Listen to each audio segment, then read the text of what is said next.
¿Qué tal? ¿Cómo están? Buenos días. Espero que me estén escuchando bien. Las fake news en tiempos del coronavirus son quizá uno de los grandes problemas que estamos enfrentando quienes estamos tanto del lado de los medios como del lado de la administración pública y desde luego de todas las industrias. En general, la sociedad contemporánea hiperinformada, pues también se vuelve desinformada. Para hablar de eso esta mañana, pues nos han convocado un grupo de colegas. Aquí yo quisiera hacerles la palabra para que se presentaran, al final lo haré yo, pero si te parece bien, Pedro, buenos días, adelante por favor con tu presentación.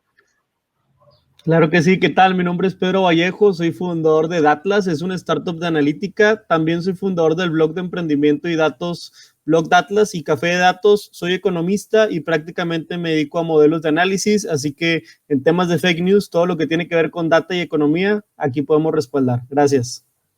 Excelente, bueno, les cedo la palabra ahora a Luis Garnica. Luis, adelante por favor con tu presentación.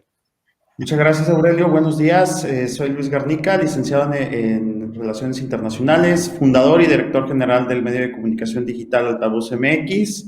Y bueno, pues eso es lo que más que nada nos dedicamos y pues obviamente estamos en el sector de la información y de las noticias y pues va a estar muy interesante la charla. Gracias, Luis. Jeremy, tu turno. Adelante, por favor. Hola, mi nombre es Jeremy de la Cruz, soy licenciado en Relaciones Internacionales por el TEC de Monterrey, tengo una especialidad en periodismo, también por el TEC. Actualmente soy Head of Growth Marketing de supertask.com. También tengo una consultoría que se llama Growth Lab, en donde ayudamos a clientes a crecer sus empresas. Soy Google Partner y llevo ya más de 7 años enfocándome en temas de redes sociales y mercadotecnia digital. Y pues aquí andamos, ¿no? Bueno, perfecto. Bueno, mi nombre es Aurelio Collado Torres, soy profesor del Tecnológico de Monterrey desde hace muchos años, periodista, bueno, tengo también una empresa donde nos dedicamos a ayudar a nuestros clientes a comunicarse con mayor efectividad y a desarrollar recursos de contenidos, tanto para medios tradicionales como para las llamadas redes sociales. Y digo llamadas redes sociales porque en el sentido estricto estamos haciendo una traducción equivocada. Realmente no se trata de social network, si lo movemos hacia el inglés, sino de social media, es decir, medios sociales. Y el principio y la reflexión atrás de esto es que de los medios tradicionales donde operábamos con un modelo en donde teníamos un emisor y muchos receptores, hoy lo que tenemos es un modelo que cruza emisores y receptores. Todos somos prosumidores de información, es decir, todos somos productores de información y somos consumidores de información. Y lo que se produce al final del día es una conversación social. Es esto lo que nos interesa esta mañana. Y yo quisiera empezar, si me lo permiten, por cederle la palabra a cada uno de nuestros colegas en el panel para una definición. Hemos hablado y todos hablamos y es un lugar común ya, desde hace por lo menos 3, 4 años, hablar de fake news. Pero la pregunta que yo les quiero hacer, y voy contigo, Pedro, primero, es ¿cómo definimos las fake news? Claro que sí, muchas gracias por cederme la palabra, encantados de todos de platicar.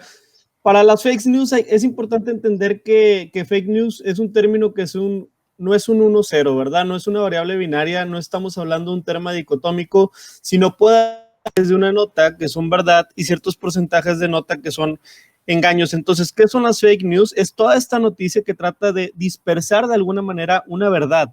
Entonces, el trabajo periodístico debería estar el de interpretador o el de traductor justamente de lo que está ocurriendo en la realidad, a traerle una realidad periodística. Pero lo que puede ocurrir, y quiero basarme en el modelo de Sabueso, es un modelo que publica en la página Verificado 2018 y también mis compañeros y colegas van a hablar de esto. Pues bueno, particularmente dentro del espectro de la verdad y dentro del espectro de la mentira, hay dos extremos, ¿no? Tenemos por ahí una verdad que puede ser a medias, es decir, si consultamos fuentes, si estamos dando la noticia, sin embargo, estoy omitiendo lo que no quiero que se entere la gente.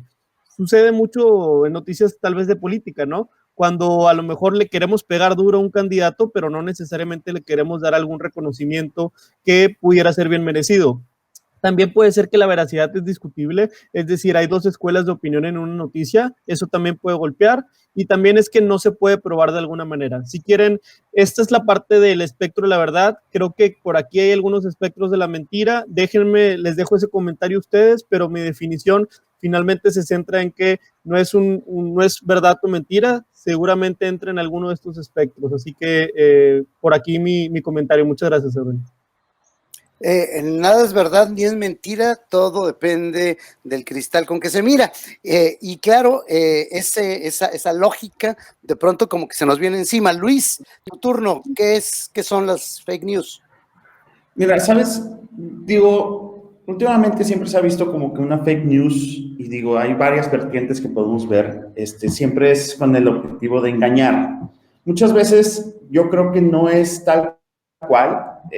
Vemos también que hay, como lo pone Pedro, y lo pone también verificado, y lo que es Animal Político con el Sabueso, que hay datos que también son engañosos. O sea, no es tal cual una fake news, sino a veces tiene un objetivo de engañar, ¿no? Y por otro lado, esa es, digamos, la que es intencional, la que sí busca promover información falsa y engañosa, pero también hay otras fake news que muchas veces suceden, y creo que ya lo hemos platicado en otros foros, que suceden por errores, ¿no? Por este afán a veces de los medios de comunicación, de algunos medios, de tratar de ganar la nota sin tener toda la información. Voy a poner un ejemplo muy breve, ¿no? Hace unas semanas nos empiezan a mandar mensajes diciéndonos que China ya había encontrado la cura, o ya tenía una vacuna contra el coronavirus, contra el COVID-19, y haciendo nosotros una debida verificación, vimos que realmente la nota lo que decía, o el comunicado del gobierno chino lo que decía era: a ver, ya tenemos una vacuna, pero apenas en abril la vamos a poner a prueba. Y si resulta, digamos, si funciona, pues ya podremos empezar con una producción masiva. ¿Qué sucedió? Que varios medios dijeron: no, es que China ya dijo que ya tiene la cura. Digamos, ¿no fue una fake news? Sí, pero como digo, hay varias vertientes, y aquí una de las vertientes es la que sí tiene el objetivo de engañar, de promover información falsa, y la otra que es pues puro error, ¿no? De interpretación, incluso a veces de comunicados.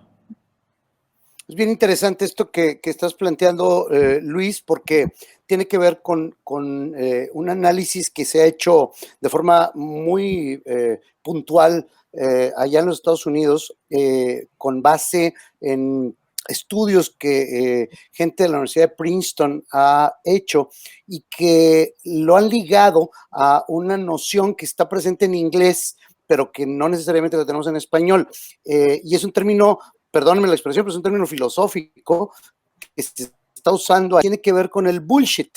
El bullshit es esta deliberada intención de producir una información que pudiera ser engañosa, es decir, no necesariamente con la intención de engañar, que ese es un elemento que hay que considerar. Si no había la intención de engañar, sino simplemente poner de tal forma una información, un dato, ahorita regresamos específicamente con Pedro, que le sabe el tema de los datos, poner un dato por ahí para que tú digas: oye, esto, pues a lo mejor, es decir, que uno lea lo que no debe leer. Y con eso le cedo la palabra a Jeremy. Jeremy, tú has estado también involucrado con estos temas. Hablamos de redes sociales, pero digo, hay que incluir no nada más lo que se nos viene de bote pronto a la mente, sino también hay que meter por ahí a los nuevos, desde el TikTok hasta, por supuesto, WhatsApp. Y en el caso concreto de los datos, Jeremy, el tema de los datos que se vinculan al mundo financiero, cuando uno quiere ver cosas que realmente no están ahí. Adelante, Jeremy. ¿Qué son las fake news? Pues como decía Pedro, ya como lo decía Luis, o sea, no hay verdades, o sea, no hay fake news, ¿no? Hay noticias que pudieran ser verdad o pudieran ser falsas, o pudiera tener verdades a medias, ¿no? Como ya lo comentamos con la noticia de China, también con esto de que iba a incrementar la luz, el 4%, luego salió el secretario a desmentirlo, que sí va a subir, pero no 4, como dijeran, subió 3, pero entonces no subió. Entonces es una verdad o mentira, ¿no? Depende cómo presentemos los datos. Y ahora, viéndolo del lado de las redes sociales, fíjense que pudiera haber noticias que pudieran ser malintencionadas, como esto de China, que pues a lo mejor alguien en chino entendió una cosa, pero en español es otra cosa, pero pues ahí no hay dolo, ¿no? Pero luego ya cuando encontramos que ya hay como un objetivo de una noticia, de manipular la opinión de una persona, cuando ya hay dolo, pues ya realmente se vuelve una fake news, ¿no? Y con un objetivo muy específico. Últimamente lo que me he dado cuenta de la visión de las redes sociales y la publicidad digital es que han empezado a surgir muchos blogs, ¿no?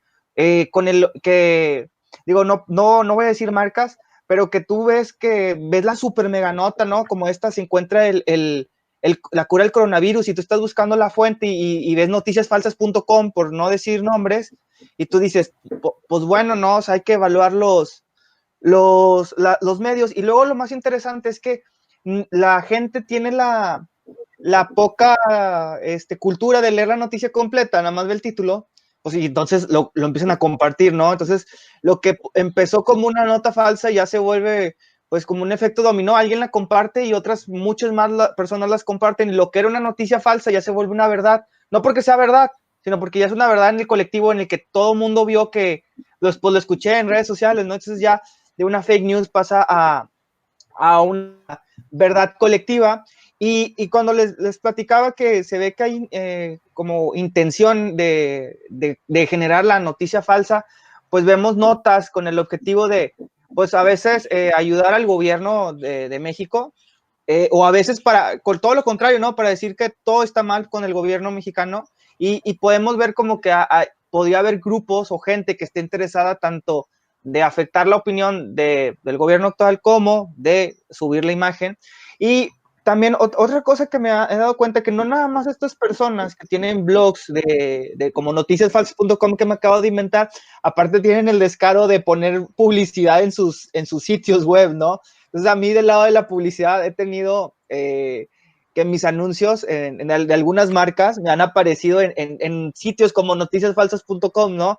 Entonces, eso también nos da una idea de que aparte de la gente está interesada en consumir este contenido, ¿no? O sea, no nada más de que el contenido existe, ahí tiene un objetivo, la gente le gusta consumir este contenido, lo cual todavía nos es preocupante porque pues no disciernen las fuentes, habiendo muchas fuentes, ¿no? Pues se van por esas, ¿no? Entonces, pues sí, es un problema, y pues es un problema también que se ve traslapado en redes sociales, ¿no? Bueno, pues ahí está todo digamos, una primera aproximación a un espectro complejo que es de las fake news o de las llamadas fake news, que tienen muchos ángulos, muchas posibilidades de abordaje, pero creo que el común denominador de tanto de los ejemplos que nos puso Jeremy como de las definiciones que nos compartieron Luis y Pedro, es que en el caso de las fake news siempre vamos a encontrar la presencia de datos, es decir, hay un dato que puede ser perfectamente verídico, perfectamente creíble, pero que dado el contexto, y aquí yo le voy a pedir en su turno a Luis que nos amplíe esto, una vez llegado al procesamiento periodístico, el contexto puede hacer que eso se distorsione completamente. Entonces, quisiera empezar por el tema de los datos. A ver, Pedro, danos luz. ¿Qué está pasando con el manejo que se hace de los datos en el contexto de las redes sociales, de los medios sociales que todos conocemos, y cómo es que el dato puede ser visto de diferente, si cambiamos el ángulo, puede decirnos una cosa o decirnos otra, por favor? Claro que sí, Aurelio, muchas gracias. A ver, un estudio recientemente publicado por la UNAM, Radiodifusión de Fake News en México, encuestó a más de 1,500 personas, en donde más del 90% dijo haber recibido al menos una fake news en lo que va del año en su WhatsApp, 89% dijo en Instagram, otro tanto dijo en Twitter y en Facebook. Entonces, todos reconocen haber recibido alguna noticia fake news El problema es que no por eso la dejaron de compartir. Es decir, sin duda alguna, la noticia, más que tener ese pro, voy a investigar o voy a tener que respaldar este dato, pues es más el morbo de ser el primero que se lo comparte a mis grupos. En el sentido de los datos, ¿qué es lo que hace atractivo? Pues tener el dato antes que alguien más, es decir, tener asimetría de información, es un beneficio que le gusta per se a ciertas personas. Tengo aquí unas láminas que quiero apoyar porque pues lo que les quiero compartir a ustedes es que, como mencionaba Aurelio, es aún y teniendo datos, se pueden tener otros datos. Entonces, ¿de qué manera podemos trabajar con eso? En 10 falacias, 11, 20, pero hay algunas que son muy tradicionales y simplemente voy a hacer hincapié en un ejemplo que les quiero mostrar hoy, ¿no? Oye, pues yo de pronto puedo ajustar mi muestra, ¿verdad? Esta estadística que les acabo de dar de la UNAM, no necesariamente que haya sido así, pero si yo entonces entrevisto solo hombres y mujeres entre 18 y 25 años de edad, seguramente voy a tener una respuesta tal vez más crítica, porque entienden mucho más las redes sociales. De hecho, ahí sí, tal vez hay un bono demográfico en el sentido de qué percepción y qué criterio tiene alguien de 18 a 25 años para compartir una nota. Pero si tú acercas esa misma consulta a grupos de edad entre 55 o 75 que no son nativos digitales, sino se adaptaron a la digitalización del mundo, pues bueno, seguramente van a tener otra respuesta. Ese es uno de los tipos de bias que podemos tener o de sesgo. También está el tema de, oye, yo quiero dar una noticia, yo quiero que mi nota o yo quiero que allá afuera se hable de mí con este enunciado, ¿no? Entonces yo provoco encontrar los datos para que el mensaje resultante sea el que yo quiero dar, ¿no? Y les voy a poner un ejemplo muy específico, ¿no? Recientemente hemos escuchado que por este tema del coronavirus, los empleos están cayendo, ¿verdad? Pero hay 3 entidades que nos pueden hablar de empresas y de empleos en México, ¿verdad? El IMSS. El IMSS nos está diciendo que allá afuera hay 1 millón de negocios y que la economía probablemente va a perder 25% de esos negocios. Pero el INEGI nos dice que hay 5.5 millones de negocios, porque el INEGI hace un censo y el INEGI manda gente a tocar puerta por puerta. El INEGI también está diciendo la verdad, ellos están ahí en la calle, pero el IMSS tiene el registro patronal de los negocios formales, cada quien tiene su propio universo. Y finalmente tenemos Google. Google registra todos los negocios que una comunidad de usuarios alimenta. Entonces ellos también tienen su versión de la verdad. Los 3 tienen sus versiones de cuántos empleos hay. Uno te va a decir que 1 millón, otro que 5.5 millones y otro que 3 millones. Entonces, al momento de querer dimensionar cómo le pegamos a la economía con el coronavirus, ¿a qué dato nos vamos a ir? Pues el que nos dé más nota, ¿verdad? El dato del IMSS, que es el que ahorita están usando todos. Así que este es uno de los ejemplos en cómo los datos pueden ser manejados de cierta manera o a cierta bondad. Es bien interesante esto que acabas de aportar, Pedro, porque cuando hablas de versiones, la palabra versión tiene la misma raíz que la palabra verdad. Y por supuesto tenemos versiones de la verdad y esas versiones de la verdad eventualmente se vuelven sabrosas, se vuelven suculentas y ahí es donde entra el periodismo. Luis Garnica, altavoz.com, ¿cómo hacerle cuando quienes estamos en el periodismo estamos buscando también la atención? Porque al final del día lo que queremos es que nos volteen a ver nuestras audiencias, nuestros anunciantes y digan, oye, este cuate es el que tiene la neta, ¿no? Aquí es donde voy a encontrar por lo menos lo que coloquialmente conocemos como la verdad. Yo te quiero preguntar, a ver, ¿cómo pedirle además a la gente que haga nuestro trabajo, que es el del periodismo, verificando a quienes se supone que deberíamos estar haciendo la verificación y cómo pues discriminar lo falso de lo verídico? Y por ahí traes un ejemplo de un muerto que no estaba muerto. Sí, fíjate que lo que hemos tenido, o sea, por ejemplo, el trabajo que ahorita hemos tenido que hacer, y de hecho viene desde que, digamos, sucedió este incidente sobre este cercano de Carlos Slim, que hace 3-4 semanas, precisamente Rivas Palacio y López Dóriga primero confirmaron la muerte, ¿no? Ahí tenemos, por ejemplo, cuando a nosotros nos llegó la noticia, dijimos, ok, pues hay que verificar que esto sea real, ¿no? Entonces tienes dos fuentes que se supone que son buenas fuentes, aunque ha habido cuestionamientos sobre todo de López Dóriga por su pasado, sobre todo con Televisa y digamos todo el pasado periodístico de él, ¿no? A pesar de estos cuestionamientos dices, ok, ya lo dijo López Dóriga, lo dice Rivas Palacio y luego dices, ok, pues entonces esto es real. También esperamos que otros medios sacaran esa noticia, por ejemplo, Grupo Reforma, Animal Político, Sin embargo, Forbes, y dijimos, ok, entonces esto es real. En el momento que lo sacamos, que fue más o menos como a los 10, 15 minutos que se dio primero la noticia, despuesito de eso sale precisamente el gobierno federal y dice, no es cierto, porque se supone que iba a ser la primera muerte por COVID-19 en México, ¿no? Y dice, no es cierto, no, esta persona no ha muerto, no ha fallecido, sí está en condiciones graves, críticas, pero no ha fallecido. Entonces, a partir de ahí, lo que tenemos que hacer, y es básicamente así como dice Tedros Adhanom de la OMS, pero con lo de las pruebas, que es probar. Entonces, nosotros lo que tenemos que hacer es verificar antes de sacar cualquier noticia, ¿no?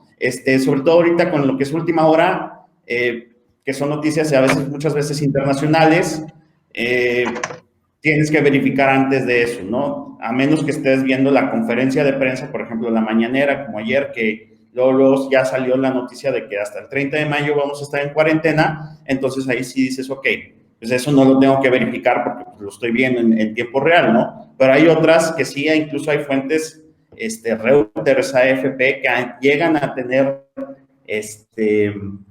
pues errores, ¿no? Errores en la información, y siempre tienes que estar como, ahora sí que el trabajo periodístico es siempre, ok, ya lo dijo esta fuente, ya lo dijo esta fuente, y ahorita ya estamos hasta viendo una tercera, cuarta fuente antes de sacar cualquier noticia, ¿no? Y creo que es mucho de lo que viene el reto de la pandemia por la que estamos pasando, donde el flujo de información es impresionante, y el mismo flujo de información pues provoca hasta confusiones, y como ahorita platicábamos, ¿no? Y hasta versiones de la información que se está sacando.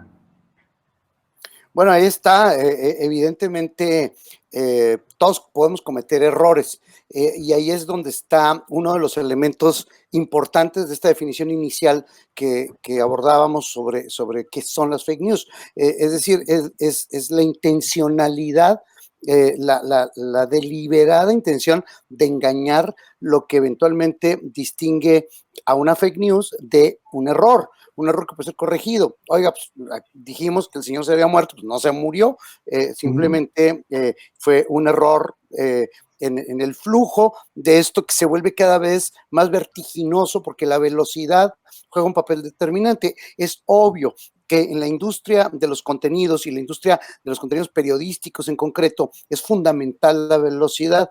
El problema es que con la velocidad no tenemos el tiempo para esta verificación a la que muy bien hace referencia Luis, que es una regla que todos seguimos, que bueno, en las escuelas de periodismo, que es mi caso, bueno, pues a los alumnos les repetimos hasta el cansancio de que si tu madre te dice que te quiere, hay que ir a verificarlo, hay que estar seguros de ello, porque siempre podemos cometer errores. Y ahí es donde voy con Jeremy, porque Jeremy, tú estás además, en la industria de la publicidad, esto es importante, tú observas además un comportamiento por parte de audiencias que se mueven de forma, incluso que se mueven muy caprichosamente, derivados fundamentalmente de el impulso que les da determinada información. Yo quisiera nada más poner sobre la mesa, y ahorita en la ronda empiezo contigo, Jeremy, pero me regresaré con Pedro y con Luis. Recordar específica y concretamente el caso aquí en Monterrey, que yo no sé si se supo en otras partes del país, pero un medio local publicó una información en donde interpretaba una parte, pero se hacía eco de una declaración específica del gobernador de Nuevo León, en el sentido de que iba a haber ley seca, y eso ocurrió alrededor de las 2 de la tarde. Para las 4 de la tarde la ciudad estaba hecha un caos porque la gente se lanzó a la calle a comprar cerveza. Es decir, fue el día que se nos acabó la cerveza en Monterrey. O sea, pasará la historia, ¿no? Y el problema es que había una parte de verdad, sí, se iba a acabar la cerveza, pero no se iba a acabar el alcohol, ¿o sí? Y ahí nos quedamos. Jeremy, por favor. Sí, pues bien, bien chistoso ese caso, ¿no? Porque va a lo que le estábamos platicando al principio, que hay verdades a medias, ¿no? Porque además fue un cúmulo de noticias, ¿no? Aquí tenemos en Monterrey la planta de cervecería Heineken, entonces lo que había dicho el gobernador es que pues negocios no esenciales pues iban a cerrar. La cerveza, lamento decirles, no es un negocio esencial, entonces pues se iba a cerrar. Entonces, punto número 1, se va a cerrar la cervecería. Si se cierra la cervecería, pues probablemente va a haber desabasto, ¿no? Porque se va a dejar de producir. Entonces, tuvimos la primera alerta. Entonces, sale el gobernador a decir que pues no se va a vender cerveza, pues no es algo primordial para subsistir. Entonces, dice que de ser necesario, pues se va a parar la venta de cerveza. Y pues el gobernador dijo que de ser necesario se iba a parar la venta de cerveza, que no es lo mismo decir que vamos a tener ley seca. Entonces eso fue en la tardecita, como a las 4 o 5, empezó a decir esto. Entonces ya para eso, ya teníamos, aquí hay una tienda, el Costco, no sé si existen más partes de la República, pero tienen estos carritos que son, pues no sé, para sacar herramienta, como en el Home Depot, ¿no? Carritos llenos de estos, no de los normales, de cerveza. Y aparte bien chistoso porque vi muchas fotos de cerveza que patrocina el coronavirus, y no vi de Heineken, que el rumor principal era que iban a cerrar la cervecera Heineken, y mucha gente con cerveza Corona en sus diablitos, y a las 9 de la noche sale el gobernador a decir que pues él no puede decir que va a haber ley seca, o sea, que a él le gustaría y que iba a hablar con los alcaldes para a ver si detenían la venta de alcohol, porque el gobernador aquí en Nuevo León no tiene la facultad de declarar ley seca, la facultad la tienen los alcaldes. Pero entonces, no es que haya sido una nota falsa, sino fue un cúmulo de comentarios que llevaban a creer a la gente que se iba a acabar la cerveza. Entonces, se iba a cerrar la cervecería. El gobernador dice que pues, no es esencial, que se cierre y que de ser necesario se va a dejar de vender. Y pues ya al final salió a decir que pues no se va a vender, o sea, que pues no tiene la facultad. Y la verdad es que ya es cómo le interpretamos las noticias y cómo la interpretan los periodistas, porque esta nota también salió en un periódico aquí de la localidad muy famoso, pero no fueron para verificarlo, que el gobernador no tiene la facultad de declarar ley seca, ¿no? Entonces, pues como fue la nota del momento, pues luego empezó a preocupar a la gente, ¿no? Empezó a volverse muy viral, y luego, aparte de que la nota se hizo viral, se hicieron videos virales de la gente comprando cheve, como que les platiqué. Había gente haciendo fila en agencias de cerveza, y pues eso se vuelve muy viral. Y pues aquí lo que les platicaba, ¿no? Verificar la fuente, verificar la información y verificar si se puede, ¿no? Aquí el Ejecutivo Estatal dijo que quería que se dejara vender, pero pues no tiene la facultad, ¿no? Entonces, pues se quedó en una intención. No fue falso porque él tenía la intención, se quedó en buenas intenciones y no pasó, ¿no? Entonces, pues hay que verificar todo antes de creer que podría ser verdad, ¿no? O cuestionar, diría yo, es decir, uno puede cuestionar, pero bueno, mientras cuestionamos salimos corriendo como locos, literalmente como locos, a comprar cerveza o lo que fuera de alcohol, porque esto derivó, es decir, primero fue, el problema es se va a acabar la cerveza, pero la segunda alarma fue se va a acabar el alcohol, y claro, o sea, la expectativa de 30 días encerrado en tu casa sin alcohol, pues enloqueció a muchísimas personas en esta ciudad, y eso nos habla de otras cosas, pero aquí no es el lugar para hablar de ello. De lo que sí es el lugar para hablar es precisamente de cómo es que ensamblamos a nuestro modo de ver, al cristal con que vemos la realidad, los datos que se nos proporcionan. Y de ahí la enorme responsabilidad que tenemos quienes estamos en los medios para administrar este flujo de información. Y me voy a brincar ahorita el turno de Pedro para cedérselo a Luis, que está directamente en el negocio de llevar información, de presentar historias a audiencias que finalmente van a reaccionar conforme a esa información. ¿Tú cómo viste este caso y qué nos puedes comentar sobre esto, Luis? Porque ayer que platicábamos, yo hacía una observación. Noticia es todo aquello que provoca comentario. Noticia es todo aquello, lo que no provoca comentario, pues no es noticia. pero cuando provocas comentario y además acciones, eso sí es nota. Es decir, la gente no nada más comentó, sino que salió como loca y se puso en colas enormes para comprar cerveza. Por favor, Luis, adelante. Fíjate que precisamente de ese caso fue muy interesante porque yo recuerdo estábamos escuchando la conferencia de prensa, que es precisamente la de seguimiento de los casos de coronavirus aquí en Nuevo León. Y recuerdo que el gobernador primero dijo, yo le voy a instruir, o ya le pedí a los alcaldes que apliquen ley seca. Luego pasaron como 5 minutos y otro reportero le preguntó y le dice, a ver, entonces hay ley seca. Dijo, no hay ley seca. Eventualmente, como van a se va a cerrar la producción y la distribución de la cerveza, se va a acabar la cerveza, pero no hay ley seca. Entonces, fue muy interesante como que, o sea, sí que se tuvo que interpretar o agarrar la primera versión del gobernador, porque lo primero que él dijo fue, pues voy a instruir a los alcaldes, que es algo muy cierto. O sea, los alcaldes son los que tienen la facultad de declarar ley seca, y de hecho lo podemos ver en varias entidades digamos, en varias ciudades de México, donde ya han declarado ley seca, pero han sido los alcaldes, no los gobernadores, ¿no? Entonces, nosotros pusimos la noticia de última hora en Instagram, que es ahorita nuestra red social más importante, y también vimos la reacción de la gente, y también nosotros no... Se me hace que se nos fue ahí la señal con Luis, perdimos a Luis, pero Pedro, pues entonces adelante, éntrale el quite. Datos que leemos dependiendo pues, de lo que nos dé miedo, ¿no? Ahí tenemos un problemón. A mí me hubiera encantado que el desabasto hubiera sido de tapabocas, ¿no? Y no de cerveza, a ver si así nos vamos corriendo. Sí, sin duda alguna, creo que la mención a ver, una noticia como cualquier propaganda debe de dar a un beneficio o a un miedo. Y una noticia se vuelve más viral si eres aún más incisivo con el miedo que puedes provocar de esa noticia. Creo que la carencia el desabasto es suficiente motivo para, aún estando en una fase 1, fase 2, hacerme salir de mi casa a gastar un dinero que tal vez no tenía presupuestado, pero que de pronto me hiciste cambiar una decisión económica. Entonces, para mí es un ejemplo importante. Les quiero mostrar otro ejemplo con unas bonitas láminas que a mí me gusta muchísimo apoyarme, sobre todo en mapas, que es a lo que me dedico.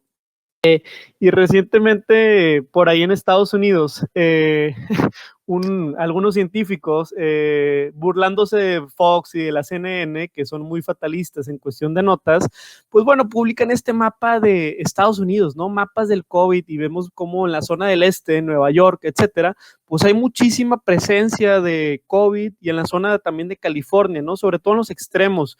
Entonces empiezan a decir, no, ¿sabes qué? Esto no puede ser. Es que encontramos que hay una super relación con las tiendas de Subway, estas tiendas que venden sándwiches, y la presencia de coronavirus. Donde hay una tienda de Subway, hay 5 o 10 casos de coronavirus, sí o sí, para Estados Unidos. Y lo mismo es con las tiendas de McDonald's, y lo mismo son con gasolineras, y con lo mismo son con Taco Bell, etcétera. Lo que en realidad está pasando, y lo que en realidad podemos interpretar, es que no hay que dejarnos llevar por cualquier interpretación estadística, ¿no? O sea, datos son datos, pero también, ¿qué sentido hace que yo vaya a asociar la relación de Subway con la relación de presencia de COVID? ¿Y a dónde lo quiero llevar? Pues un mapa que nos publicaron recientemente, un mapa que nos ha generado sensación, un mapa que nos está llevando ahora sí a fantasear qué voy a hacer en un par de días, ahora que regresemos a realidad, que justamente este tipo de mapas tienen mucho más que ver, o tienen mucho más correlación o regresión o relación con donde viven más personas. Entonces, no nos dejemos llevar por las visualizaciones, por más bonita que sea la gráfica, no nos dejemos llevar por el liderazgo de opinión. La invitación que nos ha hecho Aurelio, Luis y Jeremy durante toda la sesión es cuestionar, es tener criterio, y creo que esa capacidad de investigar es algo que desde las escuelas, no solamente en una carrera de periodismo, desde cualquier tipo de formación, nos deberían de dar para que podamos realmente tener la verdad colectiva. Gracias. Oye, ahí hay un temazo, Jeremy.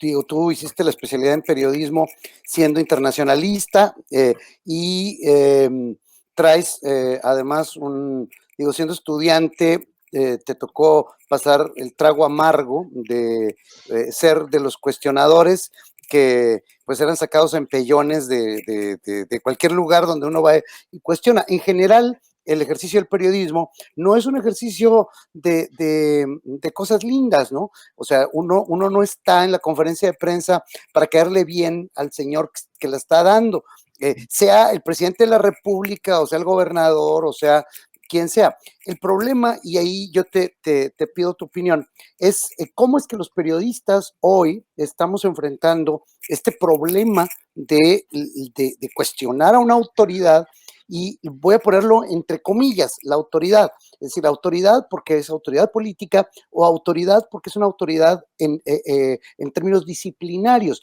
que sería el caso de López-Gatell, para ser más concreto y específico.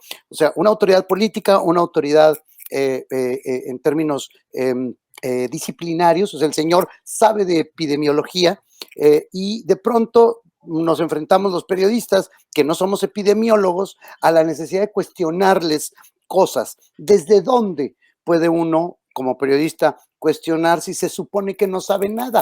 O sea, sin caer, por supuesto, en lo que vemos cotidianamente de este grupo de aplaudidores que están por ahí en las ruedas de prensa, aventándose unos rollos medios huecos en medio de lo que se supone que es una pregunta.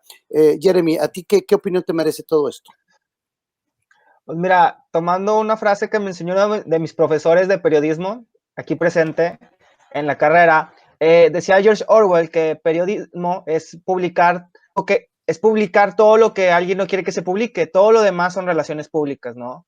Entonces, ahorita hay acciones que a varias personas podrían no gustarles, ¿no? Que está tomando el gobierno, otras que los aplauden, ¿no? Como los estímulos, el plan maestro apoyo a las pymes, que es todo el mundo esperando, que no se publicó, para muchos fue un enojo, para otros fue, no, qué grande, que no se dudó para salvar las pymes, ¿no? Entonces tenemos a dos grupos de personas o de opiniones divididas cuestionando, ¿no? Entonces, cuando los periodistas cuestionan a López Obrador en la mañanera o en sus ahora conferencias de las 7 a López-Gatell, pues podría ser que no siempre tengamos el conocimiento aquí, como dices, ¿no? Entonces, hay algunos muy buenos, muy preparados, que hacen preguntas muy buenas, pero luego ya pareciera que en las mañaneras hasta los plantan a los periodistas para hacer preguntas de estas como tipo de infomerciales, ¿no? Como que preguntan, bueno, entonces, aparte de lavar, ¿también plancha? ¿No? Y los que no, ¿cómo se llama? Y los que no hacen este tipo de preguntas hacen preguntas pues mal planteadas, ¿no? Recuerdo una chava que no sé si sea periodista o era invitada especial del hotel, porque estaba explicando López-Gatell esto de que, pues sí, teníamos tantos casos, pero había que multiplicarlo por 12 y que iba a seguir creciendo la curva 2%, algo se estaba diciendo de porcentajes, ¿no? Entonces la periodista le pregunta a López-Gatell, bueno, y entonces nos están ocultando información, va a crecer 2x la tendencia. Y pues López-Gatell lo que dijo fue que había el 12% más, o sea, los casos actuales se multiplicaban por 12 y eso te podía dar más o menos una idea de lo que estaba pasando, ¿no? Pero esta chava, en vez de irse por el 12, se fue por el 2%, ¿no? Y aparte no lo usó en porcentaje, lo multiplicó. Entonces, no sé si han visto estos memes de López-Gatell que dice, con gusto, te vuelvo a explicar, ¿no? Y déjame, te explico, ¿no? Entonces, pareciera, porque bueno, muchos de los periodistas que salen en la mañanera, la verdad es que no los conozco, pero pareciera que los plantan, ¿no? Para hacerlos quedar mal y hacerlo como quedar mal al periodismo y como que no saben. Y no sé si se acordarán en las primeras mañaneras a Jorge Ramos, ¿no? Muy crítico, con preguntas muy duras. Y pues Jorge Ramos fue el de los principales iniciadores de los otros datos, ¿no? Porque él traía otros datos. Entonces, ¿me escuchan? Se me estaba yendo el audio, a ver, adelante. Sí, ya. Sí, sí te escucho. Entonces, fuimos de unos periodistas muy, muy estrictos, muy críticos de todo, ¿no?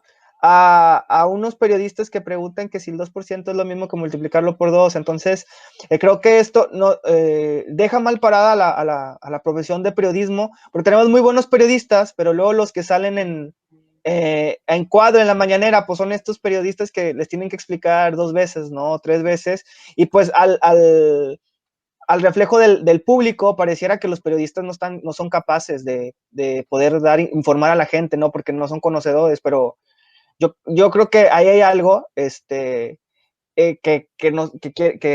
para hacer reflexionar, ¿no? De los tipos de periodistas, cómo dejan mal parado al periodista con este tipo de, si les puede llamar periodistas, que aparte siempre pregunta el mismo, y hay periodistas muy, muy capaces, hay escuelas de periodismo que crean periodistas muy buenos, y tenemos estos 2, 3 periodistas en la mañanera que nos hacen dudar si realmente el periodismo es, ¿no? La verdadera fuente de información, pero pues pareciera ser que son plantados a propósitos en estas ruedas de prensa, ¿no? Muy bien, regresó Luis. Luis, un poco refraseando la pregunta que le hacía a Jeremy, en el sentido de cómo es que el periodismo contemporáneo de pronto se ve como retado por circunstancias en donde sus representantes, a los que vemos en las, por ejemplo, en las mañaneras, pero en otros muchos espacios también, pues hacen preguntas que no son realmente pertinentes o están mal hechas o, en fin, se enfrentan a la incómoda necesidad de cuestionar a la autoridad. Y yo decía, bueno, hay como 2 formas de autoridad: la autoridad que está investida por mandato democrático de alguna manera, y la autoridad que viene de orden disciplinario. Y entonces de pronto un periodista que no es epidemiólogo, pues tiene que preguntarle cosas de epidemiología a un epidemiólogo de carrera, como podría ser López-Gatell, o cuestionarlo, o cuestionar al presidente, que pues es la autoridad. ¿Cómo enfrentar eso, además, en una época en donde la credibilidad no nada más de los actores políticos, sino de todos, incluidos los periodistas, está siendo pues muy, muy lastimada, erosionada, esencialmente? ¿Cómo le están haciendo ustedes, sobre todo en tu medio y tú que eres periodista? Fíjate que, bueno, creo que, algo que podríamos ver que es algo positivo que trajo este gobierno de Andrés Manuel es esto de, no tal cual las mañaneras que se han vuelto realmente un show, sino esta apertura del presidente y de, digamos ahora, por ejemplo, López-Gatell, de estas conferencias donde van periodistas a cuestionar, ¿no? A cuestionar al presidente y todo. Sí creo que ha faltado, pues nada más hemos visto en ciertas ocasiones cuando Denise Dresser va a la mañanera, o que fue ya en una ocasión, o cuando Jorge Ramos, creo que Jorge Ramos ya ha ido en 2 ocasiones a la mañanera, con el presidente, donde sí vemos cuestionamientos duros hacia un mandatario, ¿no? Y también lo vimos con el Culiacanazo, ¿no? Pero también están estos reporteros que ciertamente, como ya lo platicamos, no, como lo estaba platicando Jeremy, que parece que el objetivo es como dejar en mal al periodismo, ¿no? Estamos hablando, por ejemplo, del Lord Molecula, es un ejemplo, yo creo, el ejemplo, cuando todos los periodistas y muchos reporteros estaban preguntando sobre el caso de Ovidio Guzmán, y él sale preguntando, oiga, señor presidente, ¿y cómo ve lo de la Serie Mundial de Béisbol, no? Y en esa conferencia, y todos estaban así como que no puede ser posible. Entonces sí pareciera como que quieren dejar en mal parado al periodismo. Ahora también creo que es una nueva dinámica que no se había visto, por lo menos recientemente en México, donde un presidente se dejara cuestionar. Si nosotros recordamos el sexenio de Enrique Peña Nieto, y un ejemplo pues precisamente y acaba la conferencia, acaba de hablar Enrique Peña Nieto, acaba de hablar Donald Trump, y luego vemos que los reporteros que se paran a cuestionar son los reporteros de Estados Unidos, ¿no? Esta comitiva de medios de comunicación que siguen a a los candidatos presidenciales. Y mientras tanto, los reporteros mexicanos que no están acostumbrados a cuestionar al presidente, pues se quedan sentados. Yo creo que va a ir evolucionando poco a poco esta dinámica, pero sí es un reto porque tenemos, al mismo tiempo el país está muy polarizado y tenemos esta falta de claridad de cuando en la entrevista, por ejemplo, le pregunta a alguien de Reforma, ¿qué hace el presidente automáticamente? Tú eres de Reforma, eres de un medio fifí, un medio conservador, y no tanto no voy a contestar la pregunta, pero empieza con el ataque y él piensa que se está como defendiendo, ¿no? De los cuestionamientos de un reportero de Reforma. Entonces, creo que sí, obviamente lo que se hace, digo, nosotros no tenemos presencia tal cual en la mañanera, pero es un reto de tratar siempre de que la información que vayamos a sacar, pues volvemos a lo mismo, ¿no? Verificada, se revise en varias ocasiones.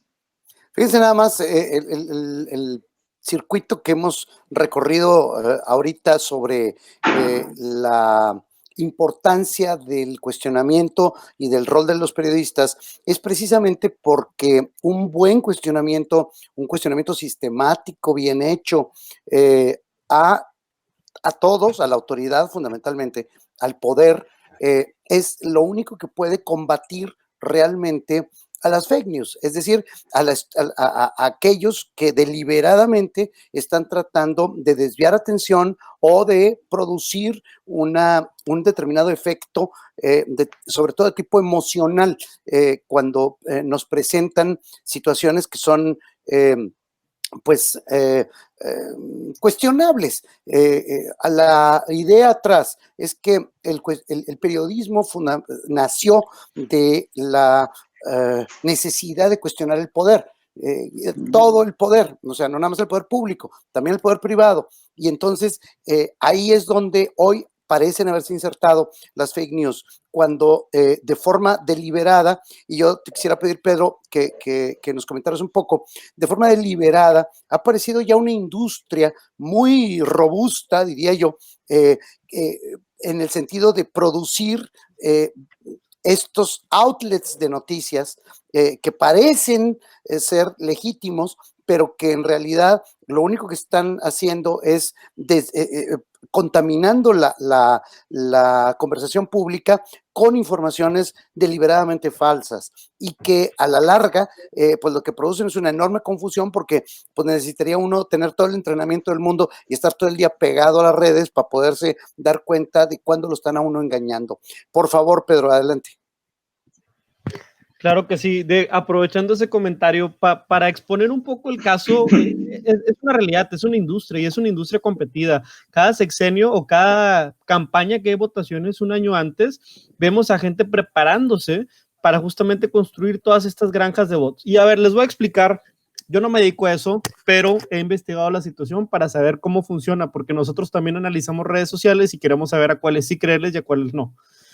En cualquier otro país, principalmente Unión Europea o Estados Unidos, para yo comprar una tarjeta SIM que nos da acceso a un teléfono celular, yo tengo que mostrar mi identificación de lector. Es decir, hay una llave que relaciona mi número celular con un padrón de mi número social, o en este caso pudiera ser mi CURP en México. Sin embargo, yo puedo ir a cualquier tienda de conveniencia en el país con 30 pesitos, comprarme un chip y automáticamente tener un nuevo teléfono celular. ¿De qué manera se relaciona esta dinámica de tiendas de conveniencia con todas las fake news? Lo que sucede es que Twitter, Facebook, Instagram y todas estas redes por las que nosotros recibimos estas noticias han subido las barreras de entrada para bots. Es decir, antes yo podía hacerme una cuenta y solamente me mandaban un correo, que ese correo yo lo pude haber hecho en la misma mañana, y validaba que era una persona. Ahora tiene que haber un teléfono de por medio. Me van a hacer una llamada o tal vez me manden un mensaje. De esa manera autentifican que haya por lo menos una persona detrás de ese registro. ¿Qué pasa en México? En México no tenemos esas llaves. A lo mejor Twitter y Facebook, Instagram manejan las mismas llaves que le manejan a cualquier ciudadano virtual, pero la situación es que nosotros tenemos acceso a cualquier tarjeta SIM y yo puedo sacar 100 teléfonos si hoy en día me propongo sacar 100 teléfonos nuevos. Entonces, de esa manera crecen las granjas de bots. O sea, hay gente que va y compra 100 chips al día, a partir de eso se genera 100 cuentas de Twitter, 100 cuentas de Facebook o etcétera, similares, y a partir de eso empieza a generar 3,000 o 4,000 blogs falsos. Esto no es imposible, o sea, lo podemos hacer con una computadora, el poder computacional ya está hecho para eso, las granjas de bots funcionan así. Entonces, al momento en el que yo quiero hacer un trending topic, un periodista muy famoso que escuchamos en las mañanas, el día de ayer se hizo trending topic con uno de estos motores, me tardaría 2 horas en volver trending topic algo en México si yo tuviera 400 cuentas de Twitter. Entonces, ¿de qué manera puedo yo manipular la atención? Y es justamente cito un poco lo que ustedes estaban platicando antes. ¿Por qué si estamos de pronto cuestionando algo sobre una visita a un narcotráfico, me pongo a hablar de la serie de béisbol? Pues porque ¿qué va a dar la nota, verdad? La nota van a ser las dos, todo lo que estuvo hablando la gente y lo que desentonó. Entonces, de esta manera, también hemos producido. A lo que quiero cerrar con el comentario es que no es tan difícil hacerlo, no es tan difícil hacerlo en granjas de bots, se paga muy bien y es un negocio que le piden a mucha gente que tiene habilidades de programación. Creo que es buen momento también para montarnos al tema de la ética. Es un deber ético el hecho de cuestionar, es un deber ético el hecho de no distribuir cosas que no estamos 100% seguros de que al menos yo pueda respaldar. Y hasta aquí creo que cerraría la reflexión. Bueno, y hay además otro tema que les quiero proponer, porque, bueno, en esta línea aparecen muchísimas cosas y aprovechando esta última intervención de Pedro, como ustedes seguramente saben, la Secretaría de Gobernación hace un par de días puso una denuncia contra 2 medios, 2 periódicos de Chihuahua por la publicación y luego distribución a través de redes sociales de fotografías en donde se acusaba el manejo de cadáveres en clínicas del Seguro Social. Esto fue además reproducido por otros muchos medios en el país, pero aparentemente estos 2 de Chihuahua fueron los que lo iniciaron. Y de ahí viene además una reacción por parte de algunas entidades como Artículo 19, que se dedican precisamente a la defensa del valor fundamental de la libertad de expresión, en el sentido de que, pues bueno.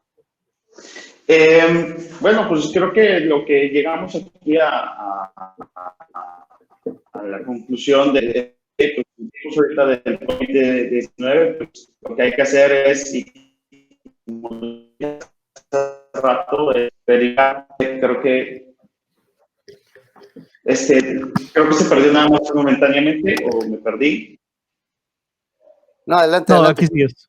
Sí, entonces les digo, pues verificar toda la información, verificar las fuentes, verificar incluso hasta ahorita, como lo platicaba Pedro, porque muchas de estas notas a veces se mueven a través de hashtags y por eso se vuelven trending. Entonces revisar, incluso si se está moviendo, por ejemplo, en Twitter, se está moviendo en Facebook, pues verificar estos hashtags, verificar la fuente, porque pues tenemos, como decía Jeremy, pues hay ciertos sitios donde es casi noticiasfalsas.com y dar clic, más que nada, en meterse incluso a veces a la página, porque en muchas ocasiones tienen estos titulares muy llamativos y lo único que hace la gente es precisamente compartir. Ok, bueno, me indica que ya estamos sobre tiempo, tenemos que cortar la transmisión y lo único es pues agradecerles a los 3, Jeremy, Pedro, Luis, el aporte a esto. Ojalá haya habido en nuestra audiencia gente a la que le sirva esto, porque es una reflexión que se inserta en nuestra actividad cotidiana. Recibir y dar información, pues es fundamental. Nos tenemos que despedir. Yo les agradezco mucho la oportunidad de haber charlado con ustedes y con toda la audiencia que nos siguió. Buenos días. Muchas gracias. Gracias.